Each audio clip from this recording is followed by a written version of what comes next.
la présence sur ce plateau de notre invité, c'est Didier Marouani aujourd'hui. Bonjour Didier. Bonjour Patrick. Bonjour. Bonjour messieurs. Alors, comment je vais faire pour le présenter, parce qu'on a la chance d'avoir une star aujourd'hui sur le plateau. C'est quand même pas facile, hein. Enfin, en tous les cas, merci Didier d'être venu sur ce plateau de Servet Show. Ça nous fait plaisir. Je ne sais pas si on aura suffisamment de temps pour parler avec toi, parce que quand on regarde la biographie et l'historique de Didier Marouani, c'est carrément extraordinaire. Conception et composition d'un opéra spatial en 86.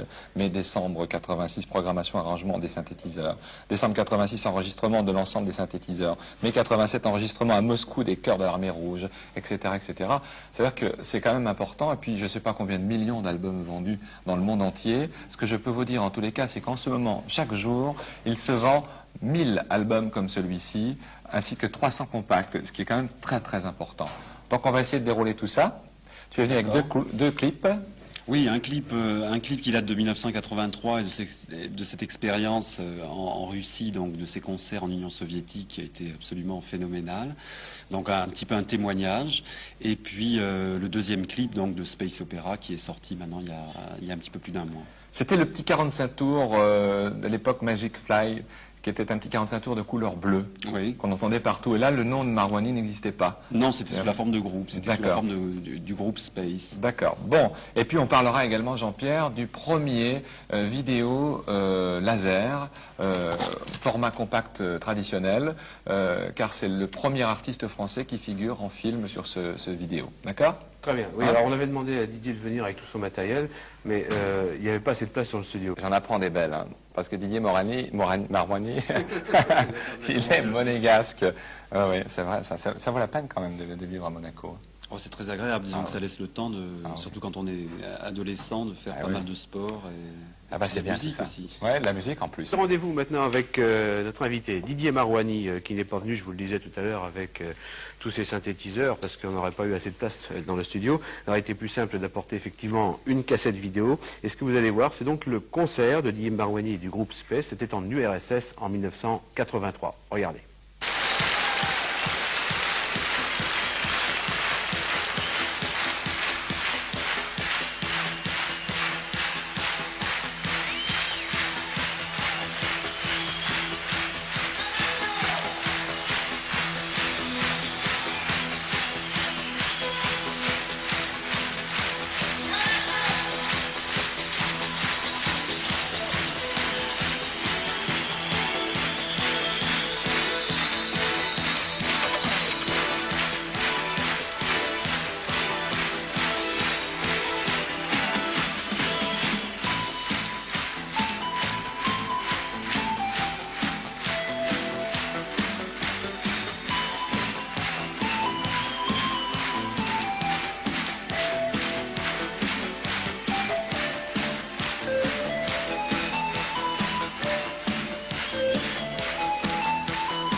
Voilà. Est-ce que tu te souviens à ce moment précis, comment tu étais, quel sentiment tu as eu à ce moment précis, au moment où les gens se sont levés, t'ont applaudi et tout?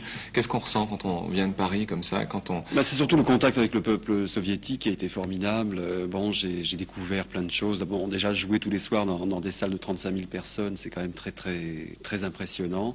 C'est à la fois un bonheur au niveau musical, mais l'intégralité de la tournée a été vraiment un phénomène social aussi, parce que quelque part ils attendaient ma venue en Union soviétique depuis 78, donc à l'époque de Space, et quelque part le pouvoir leur avait donné cette musique. Bon, il faut remettre aussi des choses à leur place, c'est-à-dire qu'en 83, l'Union soviétique est très fermée, c'est encore Andropov, et je veux dire, ils n'ont absolument pas l'habitude de voir ce genre de concert avec autant de monde. D'ailleurs, on voit bien sur les images qu'il y a quand même les miliciens qui sont dans les rangs, oui, c'est-à-dire que les gens de s'asseoir, que...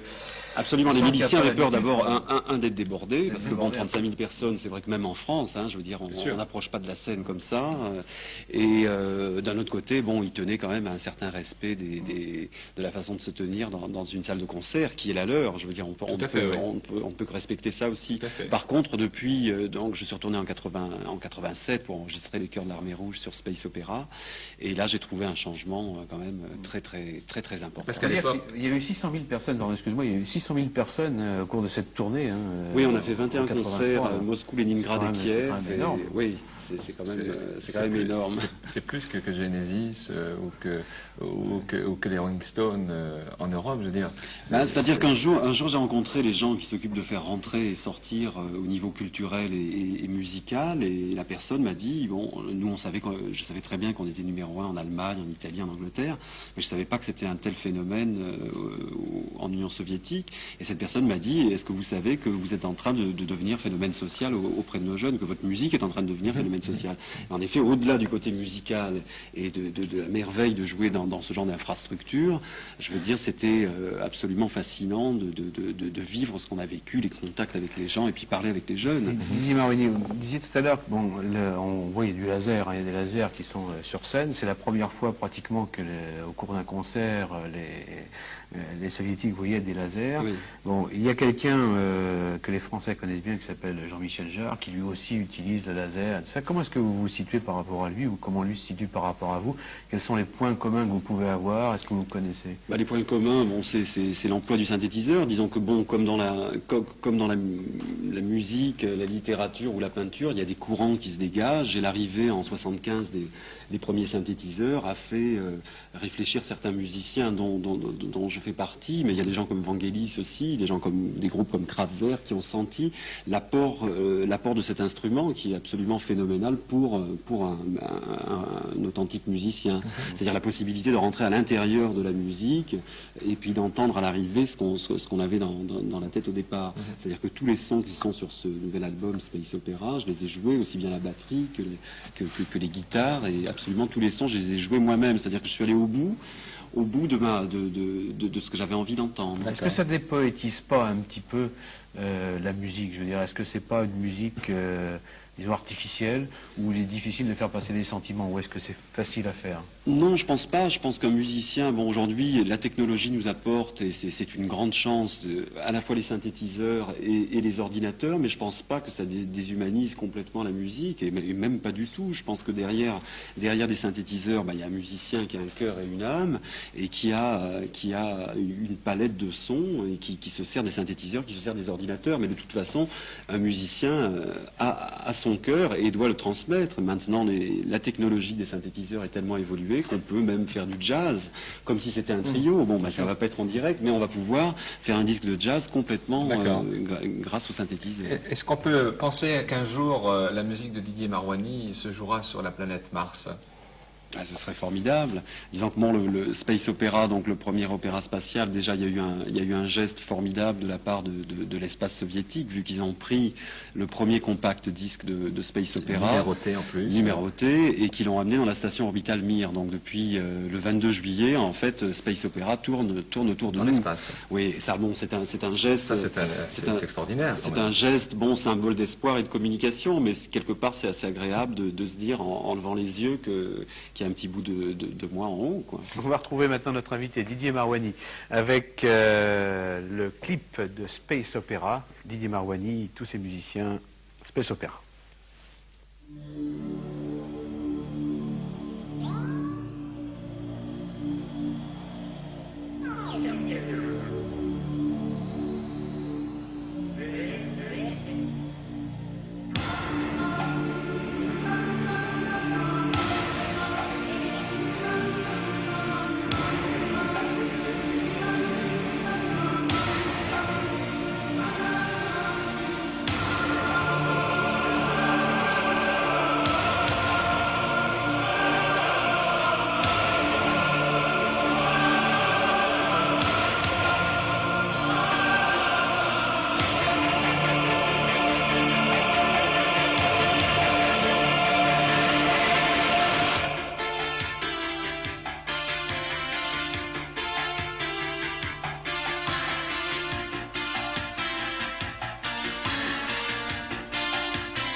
Voilà le Space Opera de Didier Marouani. C'est le rapprochement musical l'Est-Ouest. Oui, mais en fait, à la création, parce que bon, le concept de l'album remonte à début 86, donc c'est 2 ans, cet album, c'est 2 ans de passion, de lutte, de travail aussi. Et au départ, il n'y avait pas du tout, début 86, il n'y avait pas du tout de rapprochement Est-Ouest. Enfin, il n'en était pas question. Et il se fait que l'album est sorti en plein dans le rapprochement Est-Ouest Gorbatchev-Reagan, et que, bon, ce qui m'a permis un petit peu de faire des émissions qui ont débordé du cadre de la variété simple. Là, on l'a vu, il y a les Chœurs de l'Armée Rouge, que vous avez été enregistré sur place là-bas. Je suis allé enregistrer les Chœurs de l'Armée Rouge à Moscou. Après 6 mois de négociations, donc c'était en juillet dernier. En mai dernier. En mai dernier. En mai dernier. Et puis les chœurs aussi de l'université d'Harvard, donc des États-Unis, qui étaient alors eux de passage à Paris et qui sont venus enregistrer à Paris. Donc en fait, c'est vrai qu'il y a un rapprochement Est-Ouest par ces voix et par ces deux ensembles vocaux. Jusqu'à maintenant, il y avait que le sport, en fait, qui était assez... qui rapprochait oui. en fait, les pays. On s'aperçoit... Et là, la musique arrive grâce à cet album. Oui, mais on s'aperçoit aussi très vite que la musique n'a pas de frontières, dans la mesure où il n'y a pas de langue aussi. Et c'est une des raisons, je pense, du succès de Space et de ma musique à l'étranger, c'est qu'on s'aperçoit qu'un chanteur français, une fois qu'il a chanté en Belgique, au Luxembourg, au Canada, ben c'est fini. Tandis que bon, la musique orchestrale traverse les frontières et peut très bien aller aux États-Unis comme... Vous avez même reçu, je crois, un télégramme de monsieur Mikhail Gorbatchev. Oui, comment ça s'est passé? C'est-à-dire que oui, c'est drôle. Je lui ai écrit parce que je suis en train de préparer un spectacle qui va s'appeler La Nuit de l'Espace et qui va avoir lieu certainement à la fin du printemps ou en septembre, on ne sait pas encore très bien, à Bercy, donc à Paris. Et ça va être un petit peu, je vais réunir l'espace américain, européen et soviétique. Donc j'ai eu besoin à un certain moment de faire appel à la technologie de l'espace soviétique. Donc je me suis décidé à écrire à M. Gorbatchev en lui expliquant ce que je voulais faire au niveau de cette Nuit de l'Espace. Et à la grande surprise d'ailleurs de tout le monde, et moi aussi le premier, il m'a répondu et il m'a envoyé un téléx à l'ambassade me souhaitant tous ses vœux de réussite dans cette entreprise. C'était un message codé, oui. Oui. Mais c'est une des rares fois comme ça où un message codé arrivait pour un Français, non? C'est ça? Oui, surtout pour un musicien, disons. Bon, il a l'habitude de répondre aux ministres ou aux gens qui viennent le visiter, mais bon, comme j'avais suscité l'aide de l'espace soviétique pour cette soirée, ben, il a eu la gentillesse de me répondre. Je voudrais qu'on donne quand même, Didier, quelques chiffres qui vont quand même étonner les téléspectateurs. Quand vous vous déplacez, ou par exemple quand vous vous êtes déplacé à Moscou avec Space, ça représente quoi? Le nombre de camions, le nombre de synthés, le nombre de personnes? C'est énorme parce que disons que les spectacles que je donne font appel à une haute technologie et j'essaie d'amener du son, aussi bien du son que de l'image. Donc il y a des projections, il y a des lasers, il y a un système très sophistiqué au niveau des éclairages. Bon, ben, quand on est parti en Union soviétique, c'était donc en 83, il y avait quand même plus de 20 tonnes de matériel dispatchés dans 5 énormes camions qui ont fait le voyage jusqu'à Moscou et qui nous ont suivis un petit peu partout. C'est aussi 40 personnes qui amènent leur savoir-faire au niveau des éclairages, des lasers et leur passion aussi par rapport à la musique pour donner un spectacle le plus magique possible. Alors, faisant partie de la technologie, la haute technologie, c'est le premier laser vidéo. Oui, c'est le premier compact disque vidéo, voilà. CD vidéo, c'est-à-dire c'est le même principe que le compact disque laser, mais en plus il y a 6 minutes d'image en numérique. Tout l'album a été enregistré en numérique, donc on a 20 minutes de son en digital et 6 minutes, le clip qu'on vient de voir de Space. Donc en fait, on peut l'utiliser à l'heure actuelle sur la platine laser que nous offrons dans Carte au jeu. Absolument. Et on pourra l'utiliser sur le lecteur vidéo. Ces lecteurs vont sortir dans peu de temps. Dans 3 semaines. Dans 3 semaines. Début mars. Oui. D'accord. Et ça, c'est le premier artiste français qui figure sur un compte. Voilà. D'accord. Et c'est le même, celui qui est en dessous, là, je vois le... Ah non, ça c'est un autre. C'est un lecteur, c'est donc simplement le disque. Ça c'est le compact. Ça c'est un CD normal. Traditionnel, ouais, maintenant traditionnel. Qui est devenu traditionnel. D'accord. Donc dans l'immédiat, Didier, on en discutait un petit peu avant l'émission, c'est la tournée en province parce que ça vous semble utile, vous, d'aller présenter ce que vous faites en province, ce que font pas tous les Oui, parce que je trouve musiciens, tous les chanteurs. Bon, une fois qu'on a fait un clip, finalement, si on reste à Paris, on a une promotion, c'est sûr, on a une grosse promotion à faire à Paris en national, mais je trouve que quelque part, c'est aussi bien de venir à la rencontre un petit peu du public dans les provinces, aussi bien de la presse que les radios FM et que des télévisions. Et je trouve ça relativement normal. Ben, nous aussi. Oui, je n'ai pas trop déçu d'être venu dans cette émission. Je suis ravi. Et puis donc la préparation alors de la nuit de l'espace, ce sera à quelle date? La date n'est pas arrêtée. Pas arrêtée encore, mais c'est la fin du printemps, soit la fin du printemps, soit au début septembre. Et c'est une nuit de l'espace, une nuit qui va être consacrée à l'espace, qui va être retransmise par une grande chaîne. Ça se passera à Bercy. Ça va se passer à Bercy et ça va être un petit peu la réunion au niveau de l'espace à la fois soviétique, américain et européen, parce que l'espace européen existe. Ça veut dire qu'il y aura des soviétiques et des américains qui vont venir à cette nuit, qui vont participer Oui, au oui, spectacle que vous montez. Voilà. Ben, disons que moi, ma participation sur scène sera à la fin en contrepoint de la soirée, mais il va se passer plein de choses avec beaucoup de surprises que je ne peux pas dévoiler pour D'accord. l'instant. Bon, on a bien essayé quand même. On a bien essayé, on n'a pas pu, tant pis, il faudra aller continuer voir l'émission un peu le plus longtemps. spectacle. Merci Didier Marouani. Merci.